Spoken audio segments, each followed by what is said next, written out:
numbers that showcase how much social media is already used in this region. So in many countries in the Asia Pacific region, there is already a big proportion of the population is using social media. These numbers show how big percentage of the population in each country uses the social media channel that is most popular in that specific country. So in some countries in the region already half of the population are utilizing these channels for communication. Here's another chart that showcases and illustrates the growth of social media. So when people get access to internet, they often also go ahead and establish or open a social media account. We should, however, remember that social media does not reach everybody. So this is not the only means of communication that we should trust in. Different segments of the population have different means of getting their news and information, and this is how it's going to continue to be, most likely, even though social media is growing. But however, there are enough people using social media, enough data that illustrates the power of social media that we cannot ignore it as a tool for disaster communications and increasing awareness about disaster risk management. I think I already kind of touched upon these, but there are basically two ways in which governments can utilize social media, and it's to directly communicate to the public and to listen to the public's voices, concerns. During the presentation in the morning, where we heard about the use of Twitter during the Nepal earthquake, that was an excellent example of how governments can listen to public's concerns and needs and address them through social media.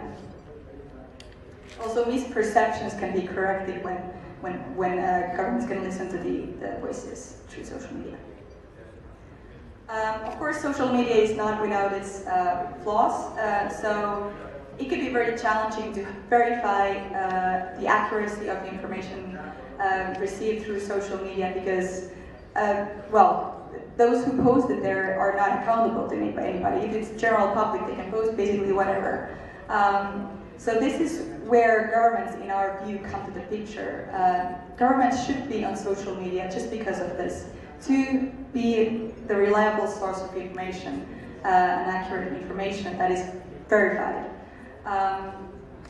And governments can, and in this way, dispel rumors and people can spread the accurate information forward. Another challenge is, of course, information overflow, how to find the relevant information from all the information that is available on social media. That is going to remain as a challenge, but there are some ways in which you can organize information using hashtags to categorize data on social media. There's a quite good success story from the Philippines, which I will present later on during this presentation. Of course, we also would like to see more efforts to promote the responsible use of social media, for example, in schools, telling students how, well, first of all, sort of increase internet literacy, which was discussed before, and then also how they can be responsible users of social media themselves, not to spread inaccurate information. Getting back to what we developed for the governments, so that was a reference document to assist governments create their own strategy, social media strategy, and an implementation plan. I'm not going to go into details of this within this time limit, but I just want to mention that the key is really here to understand your target audience, who you're talking to, what channels does your target audience use, and what kind of messages resonate with your target audience. So for example, if Facebook is the biggest social media channel in your country, you should probably go there. If Twitter is not yet that big, maybe you should not put too much resources in there. So it's really about understanding where people are, because that's the power of social media. Governments can go where people already are. Okay, so then the case studies. In Pakistan, the National Institute of Disaster Management has created a Facebook account that is pretty successful and active. And last November, they published this video on earthquake safety there. This video has already been viewed more than 2,500 times and shared to friends almost 200 times only on Facebook, and I'm sure it's been spreading through other channels as well. So this is kind of an example of a low-cost initiative that can have a big impact. A small piece of information can save lives, which has been shown so many times before. There was a comprehensive presentation on the use of Twitter in Nepal last year after the earthquake. I just wanted to mention about that, this topic, that this is an excellent example of the utilization of social media for DRM, and we would like to see governments establish and open these social media accounts even before a disaster happens. In this way, it can be even more efficient during disasters, because then you already have the follower base when the disaster happens, and you can immediately start to utilize that.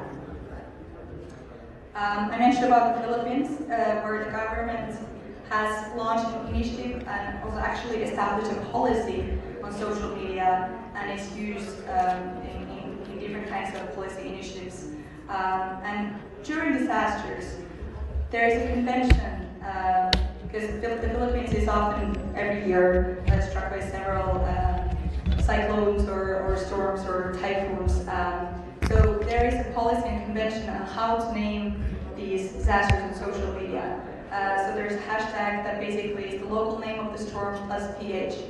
So people don't need to guess where to find the information. They can just immediately go to social media, Twitter, and look up information with this hashtag. And this has helped monitor information on social media and distribute it more efficiently to the audiences. The final case study is a little bit outside of the region, from Australia, where the Queensland Police has initiated this campaign to address false information spreading on social media. It's called Mythbuster. So whenever they find something inaccurate information being distributed on social media, they will use this hashtag to address it, announce it's actually false, and announce what is actually correct. So they are sort of informing public about false information that's spreading, and also at the same time providing the accurate information to replace the false one. Okay, I'm coming to the end of my presentation. I hope I'm still within the 10 minutes. We've had newspapers for hundreds of years. Then we got radio, and we actually thought that might replace newspapers. Well, it did not. Then we got the TV, and we thought that would for sure replace radio. It did not. All of these means of communications have been able to stay and find their own niche and their purpose. I believe that social media is the next one in this continuum. It's not going to replace any of these previous means of communications, but I'm sure it's going to stay in some form for years to come. And I really hope to see that governments and others engaged in DRM and also ICT will tap into the opportunities that social media provides. Thank you. Thank you, Dana. Social media users growth in Asia, globally, and in Nepal is increasing in an unimaginable rate, and people still believe in the traditional media, but I think there is no alternative. If you look at the rate of growth, there is no alternative for traditional media to use social media tools with appropriate social media strategy to engage with the audience and to engage with the citizens. Thank you, Leila. So now we have another speaker, Namaraj Buratki. Yes, your floor.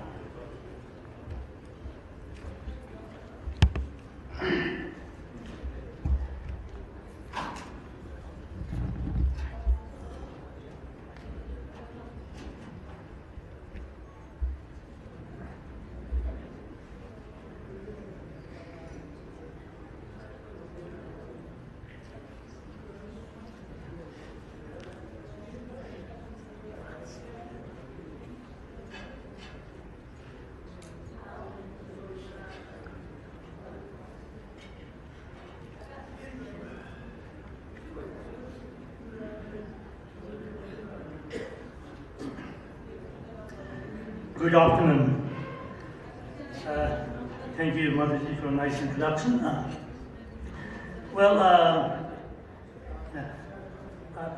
My last speaker gave a very good overview of the social media, important internet phenomenon that's growing all over the world. I think my talk just builds on that. I will not be talking anything abstract. I will be sharing something that really happened last year here in Nepal. So I'll just give you two quick examples, but before I begin those examples, I would like to take you, bring you back to the last year when we were hit by the earthquake. This is our observation. You see, right after the disaster, the situation continues to unfold. A lot of things happen. There are rumors. People think this is what happened. People say that's what happened. In the first couple of days, I had, the first couple of hours, people said the epicenter was in London, for example. You don't have information. A lot of things are happening, things are changing. And the question of where becomes central. We're interested to know where is the epicenter. We're interested to know, is that road, where is the road that's blocked by the landslide? Some kinds of questions, the where question. And our ability to answer that question becomes crucial after the disaster. And then, after the disaster, everything has to be done in a pretty fast. So people say disaster is, activities after the disaster is a compressed activities. We don't talk about months, weeks, or days. We talk hours or even minutes. And then is my one observation from the last year. Three important things after a disaster. Number one, resources, including your capacity, humans, tools, and then our ability to coordinate among multiple actors. And again, for both of them, information becomes crucial. Without information, you really can't have good coordination. As I said before, a disaster changes what you see on the surface of the earth. The building that was standing is no more there. The road that was there had been blocked. Things are changing. And then at that time, the map, in the map you can see things. That becomes very important. Maps and geographic information become very important. These are a couple of things we observed ourselves first time last year. By sharing those observations, now I want to take you to a couple of examples that we worked after the disaster last year. One is open mapping. A lot of people call it a Wikipedia map. This is a map anybody can put information about. You can map your community, I can map my community. You can edit the information somebody has already put there. So same philosophy as in Wikipedia. You make contribution, I make contribution, things keep on growing. We have already been working on this map since last few years. We're working with young people. I just want to show you a few pictures. The university students, teachers, even the major NGOs, even with the rural people. We're working on the map, making the map. If you don't know about this map, this is just go to www.osm.org. This is a free, as I said before, it's a Wikipedia map. You can go there, you can edit, you can download the entire data set and make it, use it for free. So while we were doing that, and then we hit by the earthquake in 2015. And then, in this mapping community, right after the disaster, the community gets activated. This is global community, by the way. And then I wrote to the international community saying, we are hit by a major disaster. We need map. Our map is not good. We need your help. And then the next morning I wrote, then we spent a night in the tent. And the next morning I wrote, this is 6 a.m. in the morning. We're trying to coordinate with response and relief organization. Your help is needed. And then our office building was damaged. And then we set up what we call a situation room in a parking lot. So basically we grabbed a couple of chairs outside and we started working together. Fortunately, internet was still working. And then more and more volunteers started to join us. these are the people in Kathmandu, but we are also joined by many people from all over the world. We got nearly 9,000 people from different parts of the world helping us to map the areas that were not mapped, particularly those 11 districts outside Kathmandu Valley. So the local volunteers continue to grow. And then how we coordinated with those many people, 9,000 people all over the world, we use Skype chat rooms. So we used to tell them, hey, we need maps of Sindhupalchar or in this particular villages, because we were also in touch with security agencies, for example. They used to send a request. And our job was to pass that request to the international community. Because in this mapping, they can use the satellite imagery. Satellite companies provide imagery after the earthquake. And then by looking at the imagery, you can see which are the roads that are blocked, which are the buildings that are collapsed, sort of things.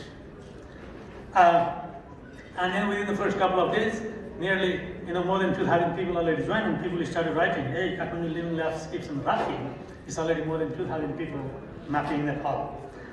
And then if you look at this, all those blinking, the flashing lights are the areas mapped after the earthquake. Whereas, if you look at this, just give me a second. That's Kathmandu Valley. That was already mapped before the earthquake, and then other parts, other districts were mapped after the earthquake. And then if you look at the amount of mapping that happened, node is a point basically in buildings, several times. So basically, we're comparing before the earthquake and after the earthquake. If you look at the kilometers of the road, maybe 10 times more, we mapped, roads in those districts. Mappers, we had nearly 1,500–1,600 people mapped before the earthquake. After the earthquake, we got nearly 9,000 people. And actually, the map data we produced was, as I said before, it was free. And then there was a Canadian army who was, the group was staying inside the Sheraton Hotel. They had big printers, and we didn't know about this. They used to pull data because this is a free data, and they used to print. They were printing big maps, hundreds of copies in this, So, and one day they come to us and said, these guys are from Canada, they're army. They said, thank you so much, your free data, your open data, help us so much. And then USAID used this data in many different organizations. UN, this is the World Food Program, this is Department of Survey. Even Department of Survey used the data from OpenStreetMap as a base layer because that was the most up-to-date data after the earthquake. The map data from the government was outdated. So anyway, Red Cross used it. So it was an amazing phenomenon. Now I would like to share you a second phenomenon, the QuakeMap.org. I don't know, have any of you heard about it? QuakeMap.org. Okay, I see at least one hand. Okay, so on the second day, we deployed a site called QuakeMap.org. The reason is this. There are so many people, of course, victims in those districts, and they are looking for certain, supplies, relief materials. But there was a gap in terms of information. We're in Kathmandu, relief organizations were in Kathmandu, we really didn't know what is happening in the villages. So this map is basically a platform where victims could go there, identify your village or even a house, and then put what you are looking for. If you need medicine, just put, this is my phone number, this is my name, I need tent, I need medicine, sort of things. So they put that information, and it's not always victim, you can also put, all people on behalf of victims could also put that information. And so each those numbers means there are those many reports in that vicinity. So for example, if you see 695, there are 695 reports coming from those areas in that area. So if the QuakeMap is still there, you can go there. If you click into the reports, it's long, So look at this. People even upload pictures. They provide phone numbers because after the disaster, you're ready to give anything, So you don't even hear about giving your phone number. So, and then this information was used by the Nepal Army, many other relief organizations, material. So I'm just showing you one individual report. It's so long, You provide material, and then you update the status of the report, saying, okay, there was a need for 200 tents. We have already supplied 100 tents. So 100 more tents still need to go there. So other organizations can bring them. So I'm just giving you a sense of one single report. So, to close a report requires a lot of work. Okay, coming to that. So, and then certainly the quick network was became very popular. At some point in time, there was so much of traffic, and then we had to move it overnight. And then people started saying, well, Nepal was able to show an example. Because the technology itself is nothing new, people had it deployed before. What was new is that we connected it to the other relief organizations' response agencies. So the closing the loop was something we were able to push, then before what was there before. So that's something that happened right after the earthquake. This is something I just wanted to share. At the moment, while I'm speaking here, there are 1,800 civil engineers going from each house to house in 10 districts. They're going, taking pictures, taking the location of every building, doing almost like a census. They're assessing the damage. I just wanted to share this, And this is they are using tablets because I thought this might be interesting to this conference. Because in a country like Nepal, where there's no internet, no electricity, but people are using tablets, uploading data from the field. The data is sitting in Singapore in GIDC. We are actually expecting 15 terabytes of data when we complete this survey. It's a huge database because there are a lot of pixels. Every house will have 6, 7, 8 pixels. So something pretty exciting. We're hoping that we'll be able to finish the survey in the next, few weeks. My team, Kathmandu Living Labs, is helping the government and technology, designing an app, managing data, and training those engineers. So that's my last slide. I just wanted to, step back, reflect, and try to draw a couple of lessons. When I think about this phenomenon, they indicate that there is an emergence of a new kind of society. Imagine 9,000 people I've never met, majority of them from all over the world working together to solve a common problem. It's something that we could do on imagination just before a few years. So internet is giving us a new kind of society. I think we have to take it very seriously. And in collective intelligence, after the disaster, no individual, no single organization had a complete intelligence, complete information. So we actually need to collect intelligence information from lots of individuals. So, and again, the internet is enabling that phenomenon. And finally, I think, for me, this is important. Sometimes we overemphasize technology. It's not just technology. It's technology and human together. Can make a difference. Overemphasis in technology is sometimes dangerous. It's a human, it's a system, an ecosystem. How can we build an ecosystem around technology? I think that's a very important question, and we should think about that. Thank you for your attention. I don't know if there is time, we will probably be able to answer further questions if you have. Thank you. Thank you, Namaji. I think, in times of emergencies and disasters, that's when we have opportunities also. And this is one, using technologies to help respond. Because now Nepal's most of regions are being mapped digitally on open data. And it's also inspiring to hear how KLL mobilized 9,000 volunteers, local, national, international volunteers, to create and update the OpenStreetMap and create open data for everyone to use. Thank you, KLL, and thank you, Namaji. So we'd like to move to the next speaker, and he is Sonam Dugda from Bhutan. He's the Associate Economic Officer at UNSCAP.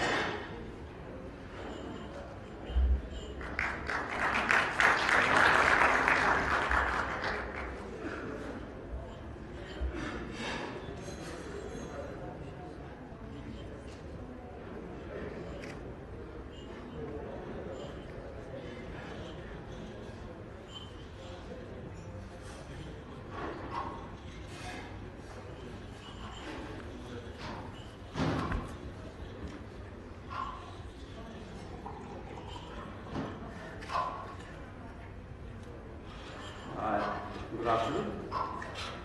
Before I begin my presentation, I want to make something. To speak about SCAP. SCAP doesn't go to the field and collect data or anything. And me in particular, I work with ICT and disaster reduction division, and in particular, I'm with the ICT and development. So I'm going to talk about what SCAP has been doing and what we do for the region as well as the countries in the region.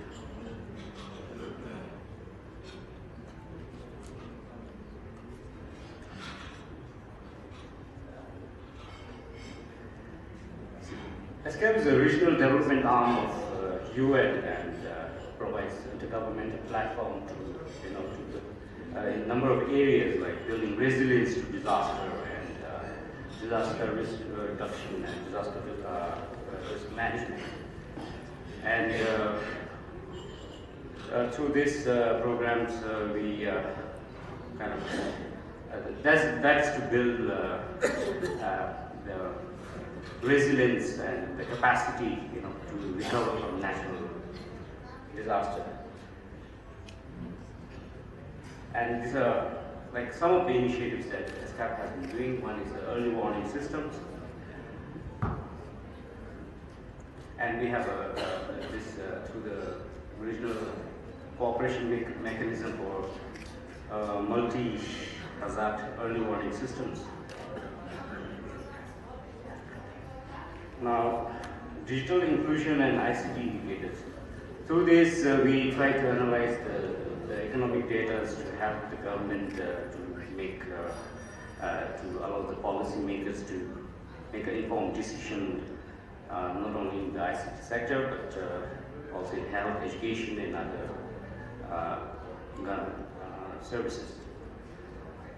And there's another one, regional cooperation and disaster risk reduction. So as I said, SCAP supports the greater synergy between intergovernmental, regional, and encourages for greater cooperation so that it benefits the region as well as the countries, and also with countries with special needs. And SCAP has this Regional Space Application Program, which provides the satellite imagery for countries who don't have satellite facilities, like we have India, China, and Thailand. So, like as you can see, a map was provided during the disaster here in Nepal and in Manipur, Tuvalu, and these are some of the things. And through this, we kind of do all this rapid assessment over damage and losses, and provide guidelines and help the government to formulate policies in disaster reduction management, and provide all the space data, space-based data during disasters.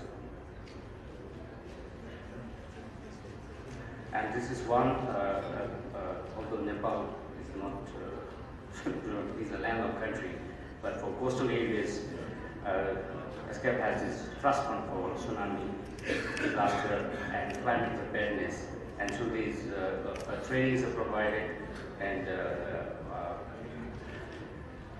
to the capacity and the development of integrated regional early warning systems that are all provided through this trust fund.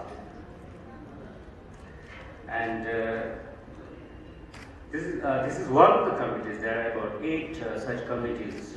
So here I wanted to mention on the Committee on Information and Communication Technologies, which addresses the following issues, like integrated ICT-related issues in the development policy and plans and programs, transfer applications at the regional and sub-regional level, and to development of human and institutional capacity in the use of ICT, and applications for disaster risk reduction.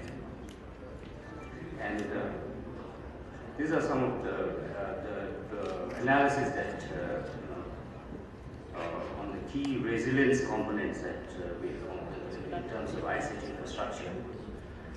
So the first thing is to know the risk, disaster risk, and through that you design the resiliency in terms of network and the last mile connectivity.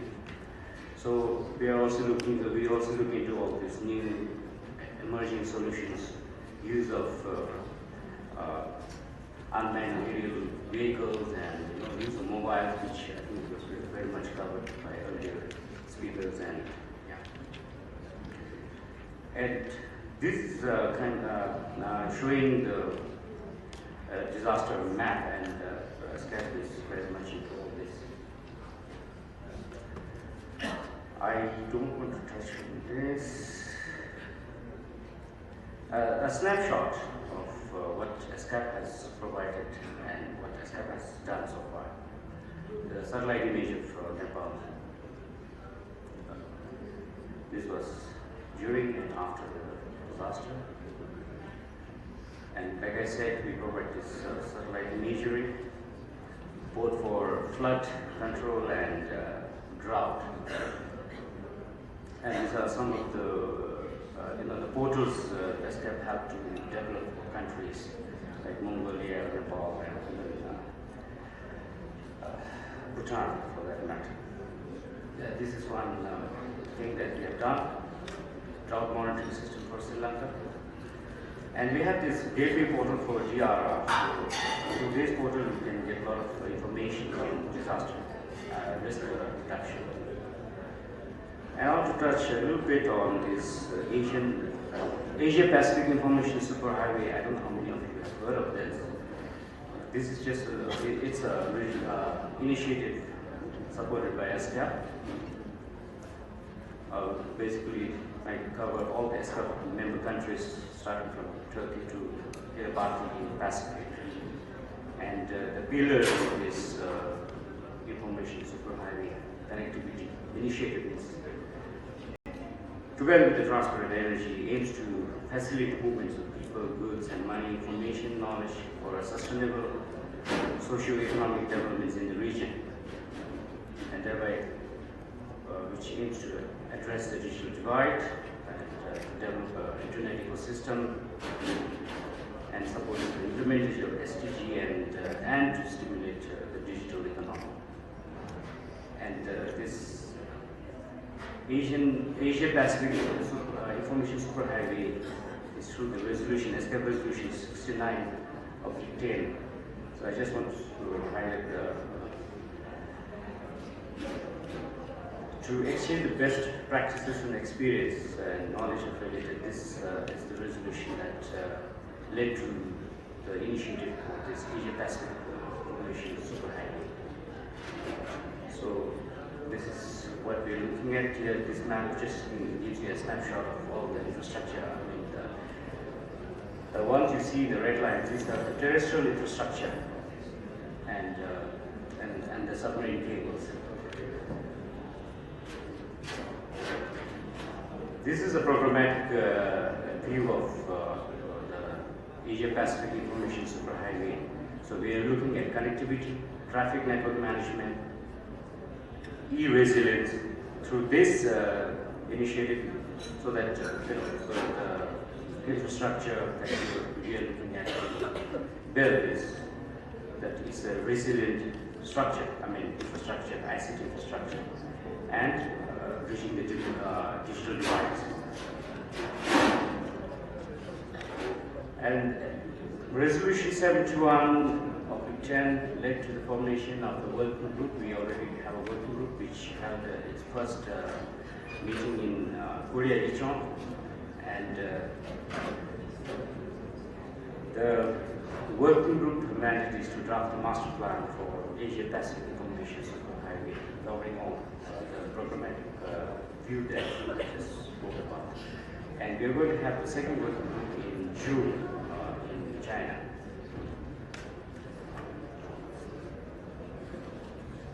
SCAP has done a number of reports in the region South Asia, ASEAN, and the Central Asia. So these are some of the findings that I'd like to mention here. As far as ASEAN countries are concerned, they have a very good, good connectivity, fiber optic connectivity. Although some are weak or insufficient capacity. And for internet connectivity and global transit,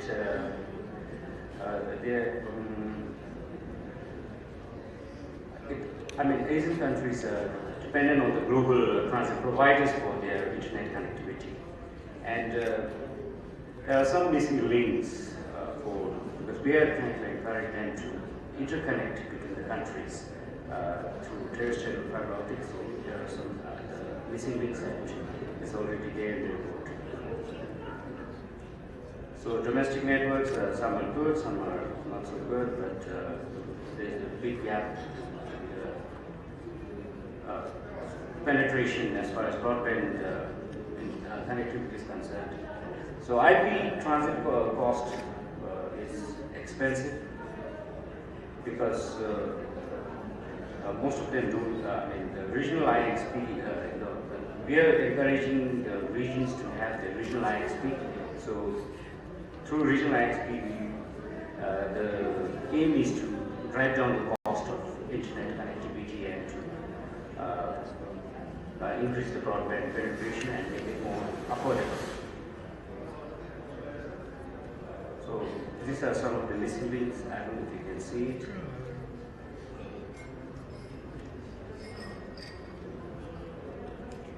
Yeah. Thank you so much.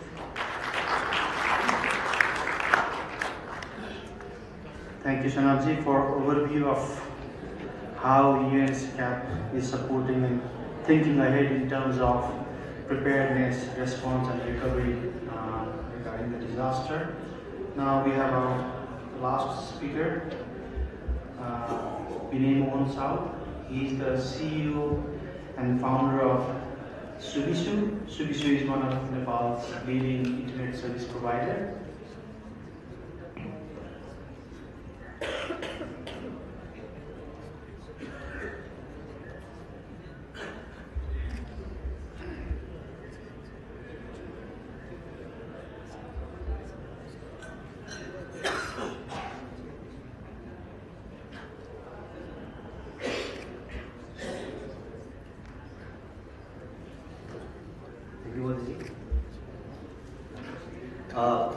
My presentation is about our experience and the lessons learned and the preparedness after the April earthquake. So some of you who might not be knowing about Subisu, Subisu is a cable TV and cable internet company. We provide cable TV to residents and internet and VPN service to residents as well as offices. So we all had been hearing about the imminent earthquake in the newspaper, in the TV, time and again. But we all took it as a story or what to say, as a small news, and never thought about getting prepared for that very day. About one month before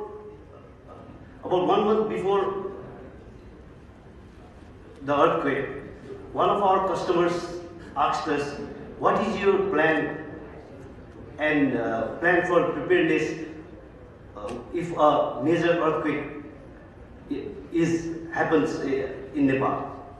And at that time, we were dumbstruck. Actually, we didn't have any answers. So on that very day, April 25th, on the shock day, as all Nepalese, we were not prepared to absorb the shock. We are present in 65 districts. Out of the 65 districts, 15 key districts were affected by the earthquake. So our workplace was considered unsafe because people didn't want to go into offices to work.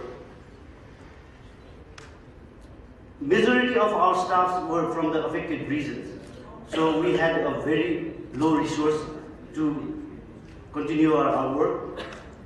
As you all know, the external infrastructure, being a cable company, our cables go from pole to pole, and the situation was not good at the time of the earthquake. The power was also very unstable, and it did not come for weeks. So looking at the portfolio of our customers, we came to know that at that very moment that we are not just business service providers. We came to know that we were critical service providers.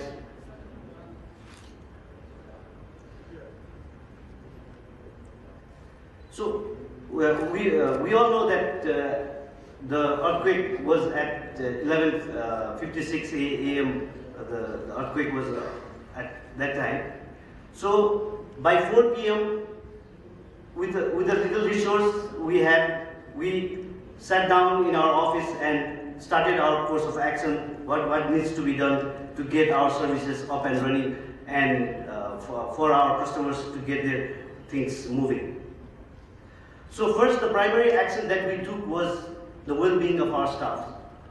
So we started contacting our staffs, and fortunately we came to know that most of those who could be contacted were okay and their family was okay. We had a voluntary workforce of around 25 to 30 people, which is around 5% of our workforce, and we started our work. The first thing that we did was we gauged our systems, we gauged our POPs and networks, which fortunately came out to be okay. So then we set up our emergency task force, which were mainly focused on to get the major system up and running and locating important clients' points up and running. So we started using Viber as our temporary communication because we thought that the available telephone lines, the mobile system was more important for humanitarian agencies and security agencies and the general public. So we started collecting data and found customers' important points, and we prioritized humanitarian agencies, security forces, and BFIs. BFIs means banking financial institutions. So as you can see in the photo, the cables, this is a normal scenario in Kathmandu. You can see it is very unmanaged, untagged, and a lot of operators use the same pole. And you can imagine if one pole gets affected, then it is a Herculean task to get that point up, and that point is connected to further many points. So you can just imagine what, even though we say one pole got affected, but the task that is involved in getting the services up and running is very huge. So this is one of the photos that we had for operation and technical support. So as I told you, we were one of the few operators who were very active in contacting our customers and getting their services up and running. So we put on hold all, because the new connections started coming in at that time, so but all commercial related, business related new connection we put on hold, giving priority to more critical services or request new connections from humanitarian agencies, security forces, etc. So as I informed earlier, the critical connections were identified by discussing with the customer, and then started working for the relocation and the last mile maintenance though our main system was up and running, the customers end, some of their points were not working, so we had to relocate them, or we had to maintain the last mile connection. So we started, at that time we started providing free internet service. So any people, any media people, they could come to our office and use the internet for free. There are several voluntary organizations who are popping up, and they needed free internet. Fortunately, our living labs also used our free internet at that time. And ETC, the emergency telecommunication cluster, they arrived on the second day of the quake, and we had the meeting on third day, which is coordinated by WFP, who happened to be our customer.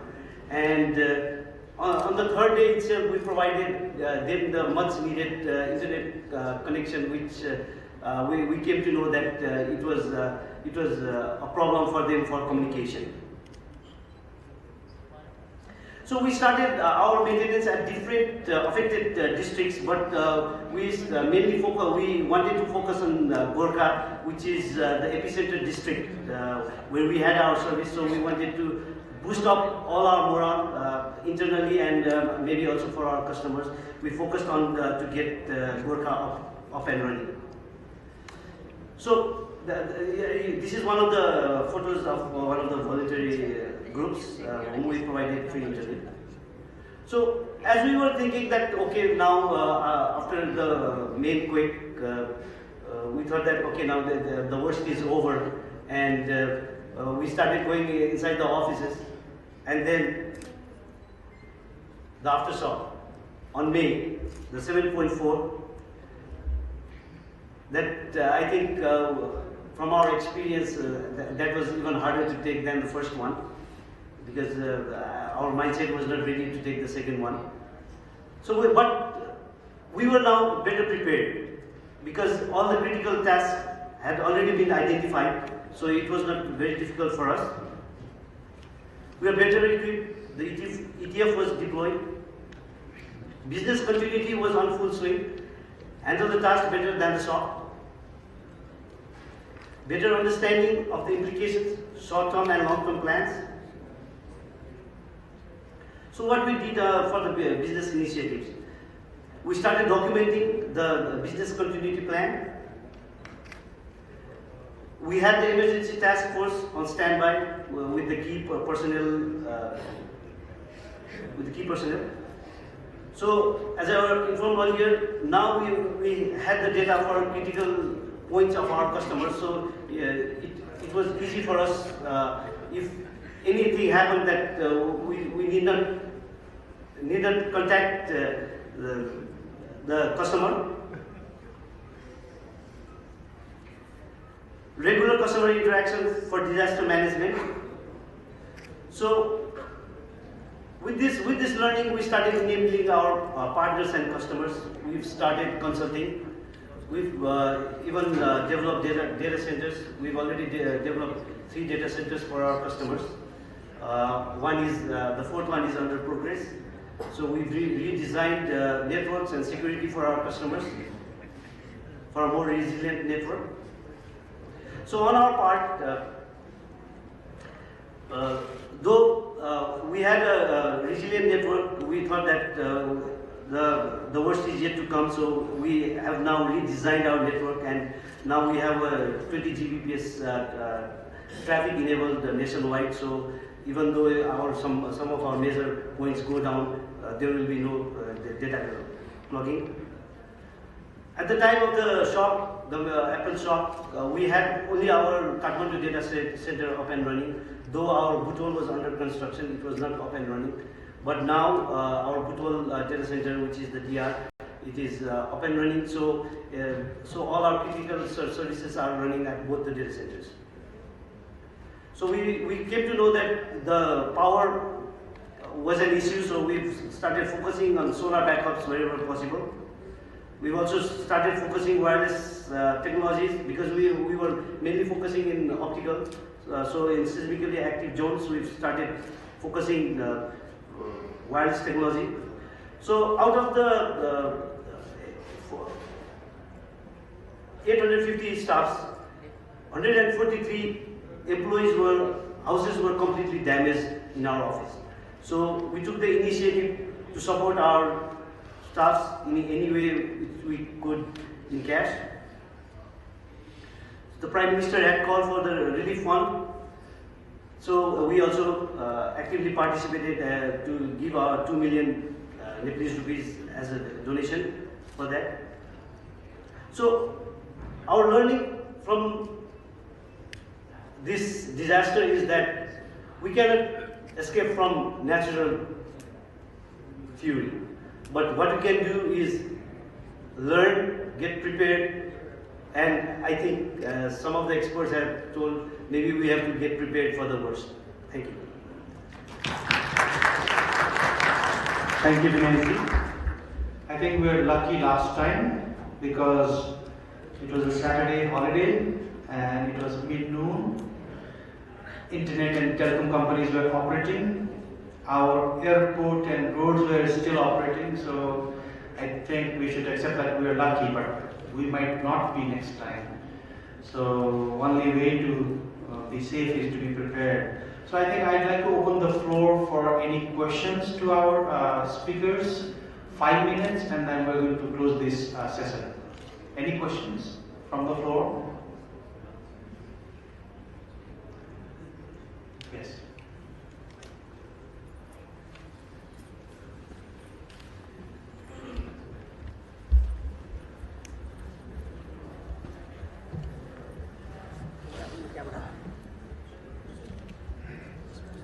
Good afternoon, everyone.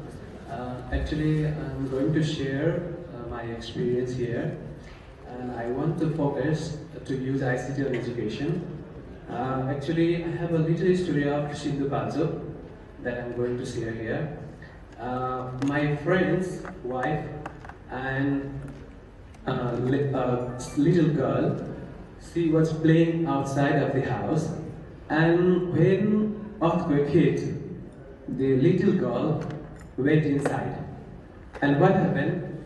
The mother also went inside to catch her. But house collapsed and was died. And another story. My father was in Veer Hospital with my sister's daughter. And same thing happened. They were outside, but my sister's daughter went inside when earthquake happened. And we asked her why she went inside. And she said, she saw advertisement on television so many times. When there is earthquake, she has to stay under the bed or some beam like that. And due to this insufficient education, there were many accidents. So I want to emphasize that we have to provide full information, or we have to use ICT for good education. Thank you. Thank you. Are there any other questions? Okay.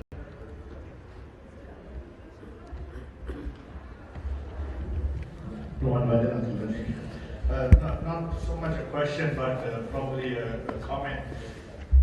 We talked about social media data and then the quake map data and stuff. It does help you with situational awareness during the crisis, but has anybody used it to analyze the data to find any other kind of interesting findings? I had the privilege of getting Dr. Nama's 2035 records, and I ran some density-based clustering algorithm on that to see whether there is patterns of the reporting time is a correlation with the uptime of the networks in that area. So I basically took let's look at 5 kilometer radius, and within the span of 24 hours with the hypothesis that, okay, when the network came up, everybody wanted to start reporting, and so there was a large cluster. So in that sense, I'd be interested to learn if there was any kind of studies done, especially even on the police data, and probably even correlating that data to see if you can find patterns in where the telecoms went down and find stories about it. One more question, and then we can ask the speakers to answer that. Okay.